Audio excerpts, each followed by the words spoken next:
Let's look at remotely accessing an acoustic interferometer, allowing us to measure the speed of sound of gases. At biopchem.education, details about this can be found under Project 1, Property of Gases, and what we're going to focus on here is the remote experimental lab. I give information to have a do-it-yourself component. What we're looking at here is remotely accessing the acoustic interferometer. To do this, you need AnyDesk, a virtual network connection, and it's freely available. You can click this link and download it onto your device. I give some information. It's recommended that you have a high-speed internet connection when connecting, and it's recommended that you do this on a device with a fairly large screen like a laptop or desktop computer. AnyDesk does work on Mac, PC, tablet, and both Android and iOS smartphones. So you can access it. For getting the appropriate AnyDesk ID and password, students should go to ASU Canvas, and the ID and password are provided there so that you can access the systems.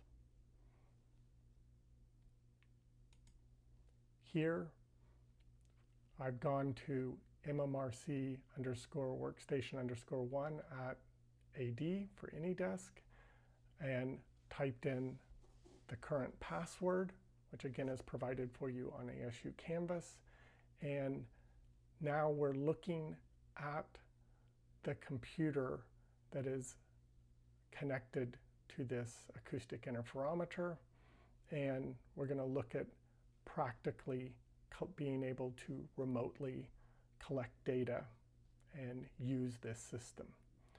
So firstly, there are several pieces of software. I'm just going to kind of quickly go through this. One is AnyDesk. So you'll have a client where you'll be able to connect to this computer and run it remotely. We're going to use Audacity, a freely available audio program for generating the sound and recording the microphone or detecting the sound through the acoustic interferometer. We have a program written in MATLAB to control the gases that have been connected for this acoustic interferometer. We're using OBS for a live view using a PZT camera so that we can in real time see what's going on at the instrument. And on Chrome, we have set up an ASU Kim 343 Google account where you can put and share data to the Google Drive and be able to upload your data and then download it onto your local computer. And then we have a directory on a folder on the desktop where you can store some of this information and then share it with the Google Drive. Okay, so usually while this experiment is running, we try to keep where OBS is open along with Audacity. There's a notepad here so that if multiple students are in at the same time, you can kind of communicate with each other. You can also do this through Zoom, and there is pass-through of the sound through AnyDesk. So multiple students should be able to access at one time to kind of work in groups or teams on this. This is the MATLAB program. You'll see that we have helium, argon, nitrogen, and then an unknown gas. So we're going to run, you want to run through all of these gases. You can purge it for different amounts of time. And this interfaces with computer-controlled valves here, which allow these gases to flow through the acoustic interferometer, or this tube here. I have on the PZT camera set up across from the acoustic interferometer several preset locations so that you can see in real time what's going on. The most relevant is looking at an overview here. Sometimes you'll want to kind of focus in on the various gas cylinders, and we often change the unknown either daily or weekly, and sometimes we'll change out some of the reference gases here as well, which will be also put onto here so that you know. And then also, while we're flowing this gas, oftentimes you have to kind of reset this and then go back to the overview here. We'll often want to look at the inlet gas flow meter here. This blows up on it. Right now there is no gas flowing in it, but when we start purging the gas, we can see in real time the flow of this gas into the system and over here through the acoustic interferometer and out of the system. Okay, let's go back to an overview here. So that kind of gives us what's meant to be a view as though you were at the remote system in person. And this is going to allow us to control the gases. We're going to start with nitrogen gas, and we're going to purge for 10 seconds. So when we purge, I'm going to click here where we'll see there's no flow at the moment. As soon as we click this purge button, we'll see now it's flowing at about a little under 10 liters per minute, and it'll do that for 10 seconds and then shut off that valve. Okay, so that's working well. And now we'll blow up a little bit, through these computer controlled valves, it goes through the flow meter into the acoustic interferometer here and then out over here. So we're able to purge this with nitrogen gas. Now the next thing is to be able to generate sound that we're going to run through the speaker here and be able to detect over here. So to do that, we're going to use Audacity, and the first thing is to generate some sound. You can play around with the gain on the microphone, the gain on the speaker to make sure you're at about the right levels. Sometimes it'll be reset by students. This one has a length of about 24 inches or 2 feet, and a good project rate for that is 16 kilohertz. Again, you can play around with the project rate yourself to determine, but in this current configuration, 16 kilohertz has already been determined to be a good project rate for this. So we first want to generate. You can do this with several different types. You can either do it by ramping frequency directly in a chirp. I'm going to show you using white noise. So there are several different types of noise that emphasize different frequency regions of sound. White noise does it equally across the entire frequency range, and we're going to do an amplitude of a 0.5. So, and let's do this for 30 seconds. Sounds good, is a good length of time. You can do it longer or shorter for better or worse signal to noise. So there we go. It has 30 seconds, generated that. We can play that. So this will take it back to the beginning, play. And hopefully you're able to hear this, that what is playing through the acoustic interferometer, which is white noise, is also passed through AnyDesk so that we can tell that sound is being played at this time.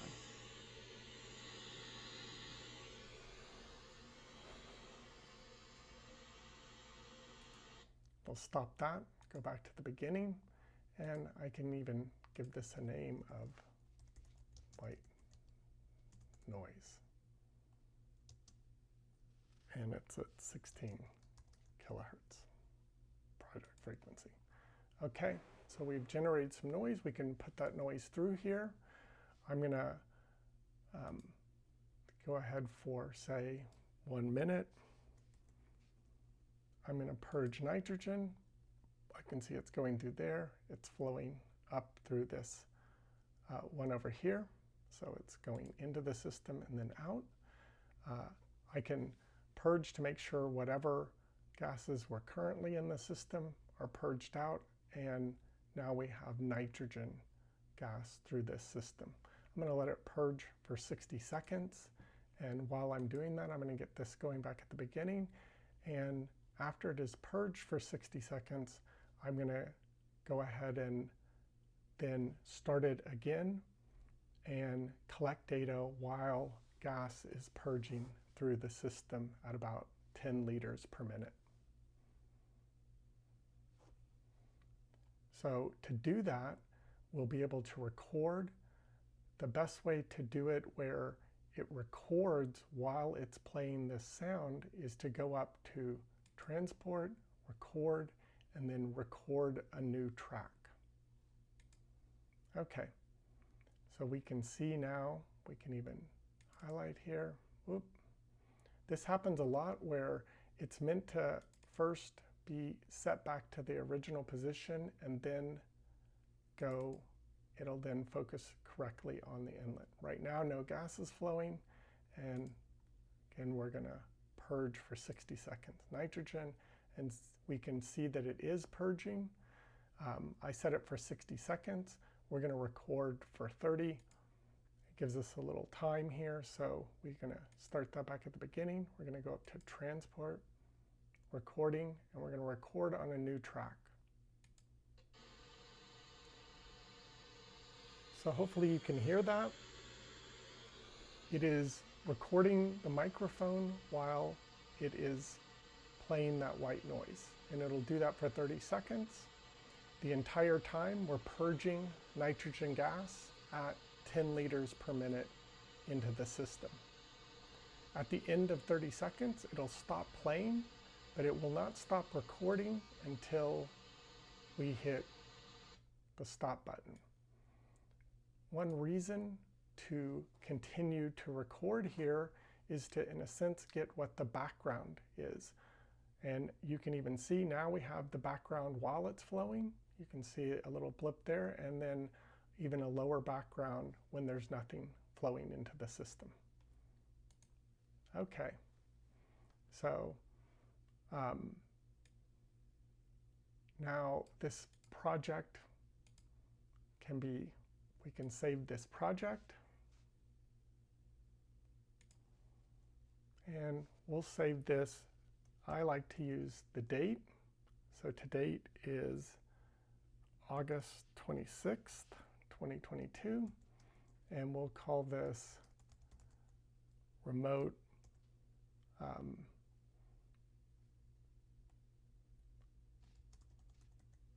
video data for Chem 343. Okay. To verify that it's working the way we think, so that we don't collect data and then realize by downloading it later and analyzing it that the data doesn't look right, or we want to change some things, we can kind of analyze things on the fly here. So the first thing we can do is analyze the white noise. It's exactly what I think. So from 0 to 8 kilohertz, it's pretty equal across the entire range, which is what I would have expected. We're looking at the spectrum. You can use various filtering, so windowing functions for the Fourier transform, where it's converting directly from time to frequency.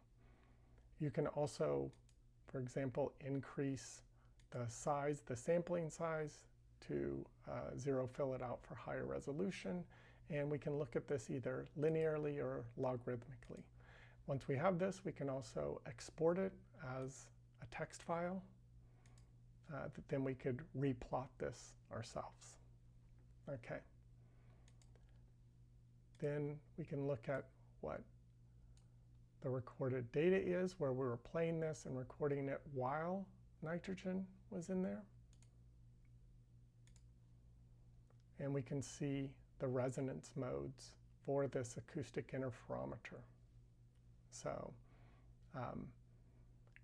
there's something at low frequency, which could be partially noisy. This is pretty common that at very low frequency, or in a sense, quote unquote, very high bass, it can be hard with kind of small speakers to generate this well and to detect this with small microphones.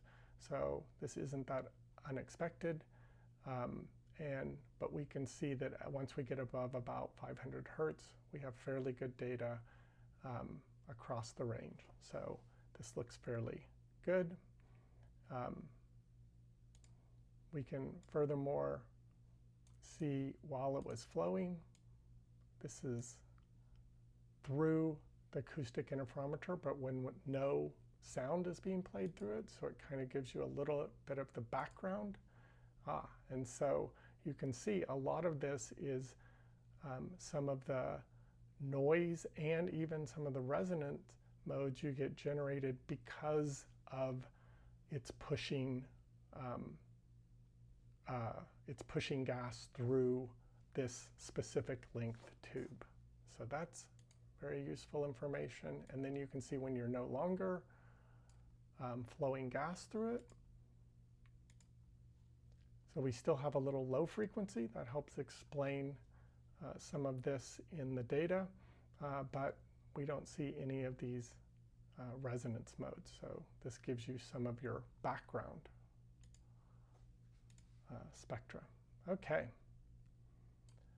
Now, it's always good to name this. So this is into gas at, we'll call it around 10 liters per minute flow.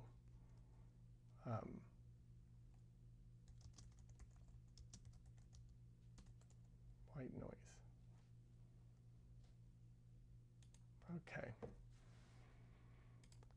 So to make it where we could start a new one, but the easier thing is just to, you need to be able to mute this so that it only plays this one track while it's recording a new track.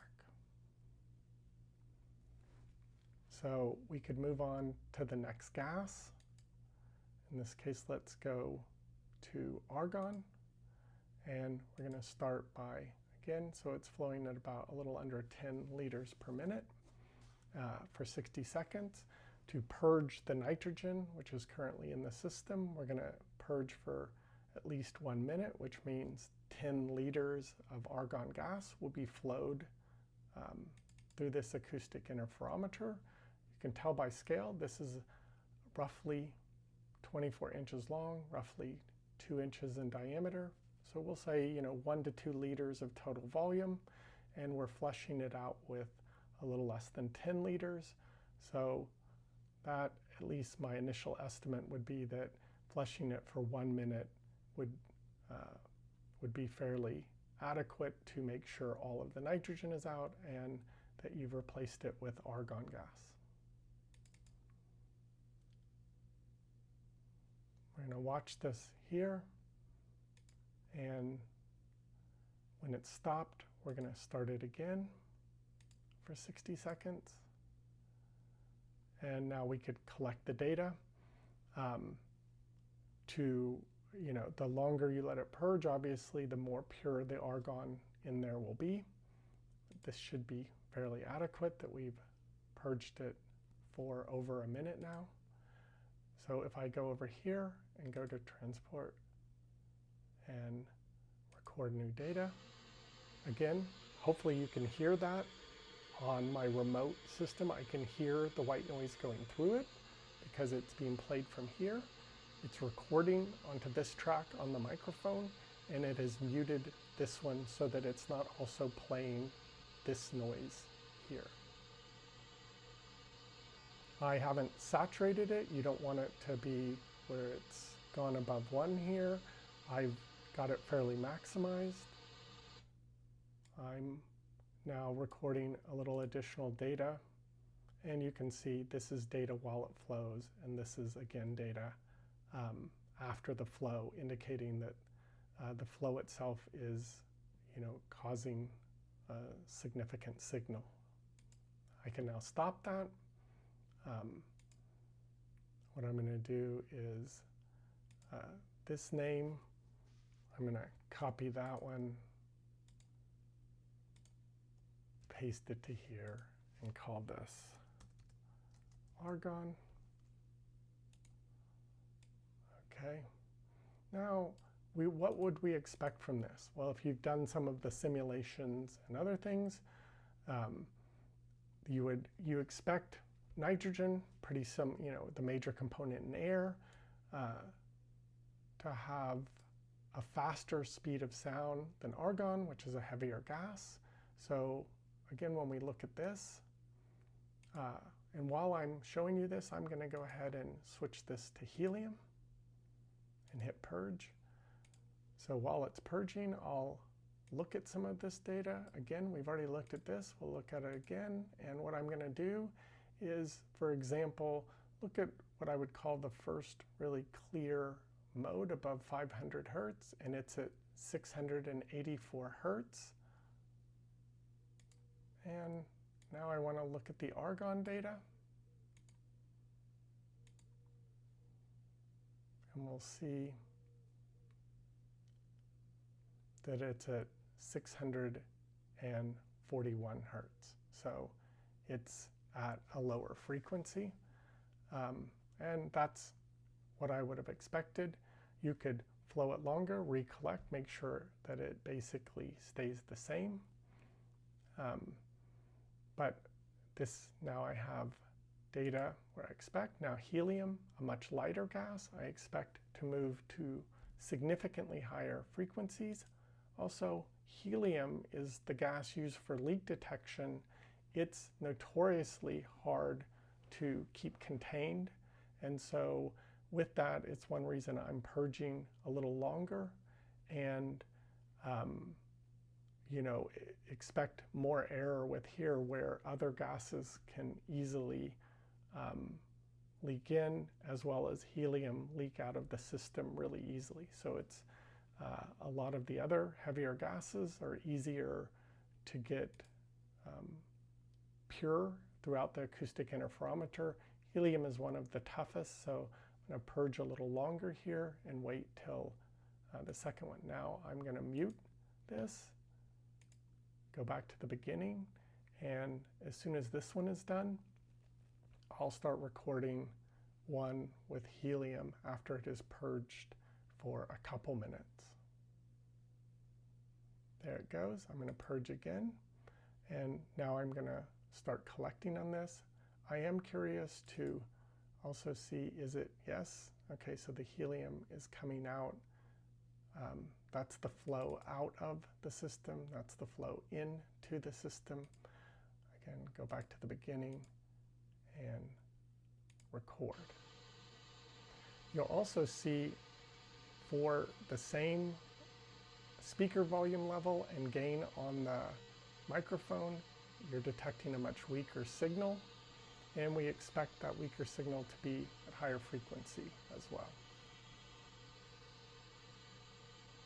So again, we're going to let it collect for all 30 seconds, and then we're going to let it collect just with no sound.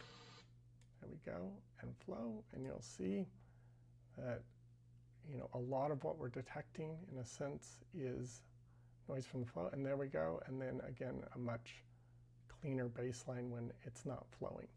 This isn't too unexpected. It's using a standard microphone. I think a lot of people will be familiar with, when you're out on a windy day, it can cause a lot of background noise. Wind can, so gas flow can definitely cause additional background noise. Analyzing this, okay, so you can see things move, they space out further apart, and they move to higher frequency. And it's even harder to tell if these are real, or if this is a background one, etc. So this is where we'll be able to definitely define these modes right here. And you can tell also that because we have many fewer modes here, because it is such a higher speed of sound, that we might even potentially want to collect this to a higher frequency rate. But we've collected data now for this system. And so let's complete this. Now we have ones with, where in the literature, with their known gases, we could look up known speeds of sound for this. We can use one of them, typically argon, because it's the heaviest gas that leaks out the less. It's the one that's typically used to calibrate the length, because we need to know very precisely the length of the system. So we know it's roughly 24 inches, but we can use the known speed of sound, the temperature of the system. So the temperature is given up here. It's roughly 21, almost 22 degrees Celsius, because the speed of sound does change with temperature as well, and pressure. Okay, now we've muted all three of the ones we've collected. We can change this to the unknown and start purging it. We can make sure that it's purging. And yes, it's purging at about 10 liters per minute. While it's doing that, we could even, for example, like if we took data from our nitrogen, we can download this and do the analysis on our own computers. But while we're waiting, we could say, for example, plot this spectrum and export this. So we could export it as 2022 08, and today's the 26th. Remote in 2.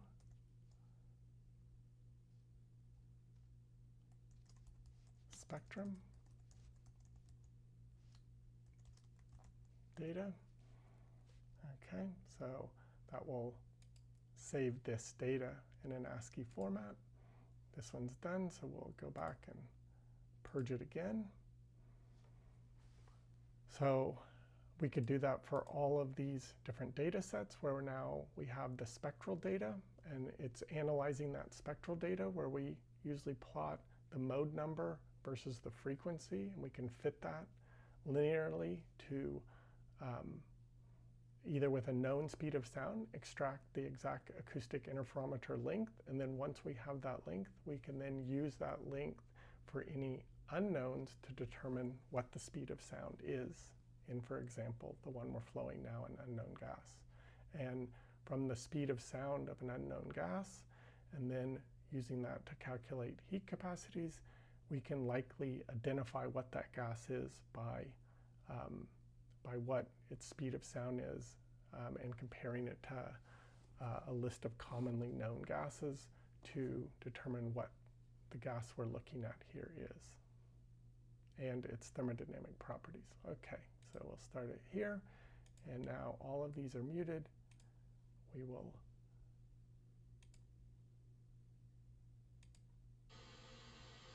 okay. One thing you can already tell, it's definitely not a gas like helium. It's much more like these others. So in that it's not highly dampened noise by being a very high speed of sound, high frequency gas.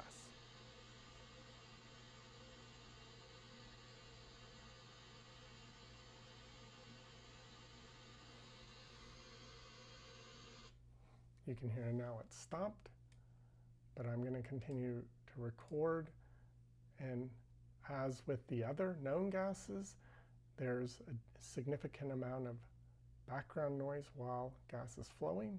Again, kind of what you would expect from practical experience if you're out on a windy day or something. And then once it's stopped, it has a much lower background noise. Okay, now we've collected the data for 3 known gases: nitrogen, argon, and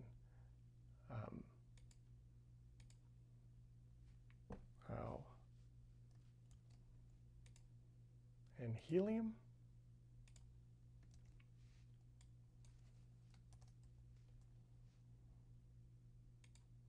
As well as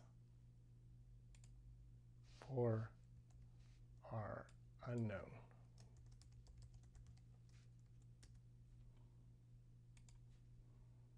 And for completeness, we can quickly look at this. Okay, we could compare this to nitrogen and argon and start to get a sense for, is this one, a little higher or lower speed of sound, and then fit this to get, what its ratio of its heat capacity is, its speed of sound. It's run under similar conditions at basically the same temperature range, so we can then use this information to try to identify what this unknown gas is, and then for both known gases and the unknown, determine a ratio of its heat capacity, or in other words, calculating some of the thermochemical or thermodynamic properties of these gases. Lastly, I'll say, just for practical, if we save this project and, for example, it's saved under this acoustic interferometer. So we organize by date, you can see. We saved the data that we just ran here so that we could run Audacity on our own computer. We also saved the spectral data here. So if we wanted to, for example, put that onto